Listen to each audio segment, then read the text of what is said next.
અમદાવાદ કુબેરનગરમાં ઘરેલું કંકાસમાં પત્ની અને સાસુ પર પેટ્રોલ છાંટી આગ ચાપતા પત્નીનું સારવાર દરમિયાન થયું મોત. નમસ્કાર મિત્રો, હું વિપુલ પટેલ, સમૃદ્ધ ગુજરાત ન્યૂઝ સત્યની સંગાથે.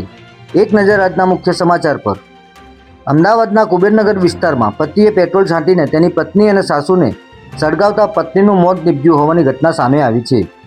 પ્રાપ્ત માહિતી અનુસાર કુબેરનગરમાં રહેતી અને બ્યુટી પાર્લરનું કામકાજ કરતી પરણિત મહિલાને તેના પતિ અશોક રાજપૂત સાથે ઘણા સમયથી માથાકૂટ ચાલી રહી હતી. ત્યારે ગઈકાલ રાત્રે અશોક તેની પત્નીના બ્યુટી પાર્લર પર આવ્યો હતો અને પત્ની સાથે ઝઘડો કરવા લાગ્યો હતો, જેથી તેના સાસુ વચ્ચે પડતા ઝઘડો વધુ ઉગ્ર બન્યો હતો. જે બાદ અચાનક અશોકે તેની પત્ની અને સાસુ પર પેટ્રોલ નાખીને આગ ચાપી દીધી હતી અને અહીંથી ફરાર થઈ ગયો હતો. બ્યુટી પાર્લરની દુકાનમાં આગના ધુમાડા વચ્ચે બૂમો સંભળાતા સમગ્ર વિસ્તારમાં દોડધામ મચી ગઈ હતી અને કોમ્પ્લેક્સના વેપારીઓ તથા આસપાસના રાહદારીઓ એકઠા થઈ ગયા હતા.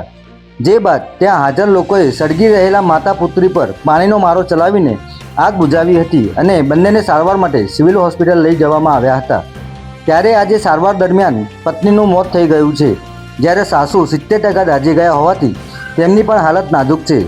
સમગ્ર મામલે સરદારનગર પોલીસે ગુનો નોંધી આરોપી પતિ અશોક રાજપૂતની ધરપકડ કરી છે અને આરોપીના હાથ પણ દાઝ્યા હોવાથી સિવિલમાં પોલીસ બંદોબસ્ત વચ્ચે તેની સારવાર ચાલી રહી છે.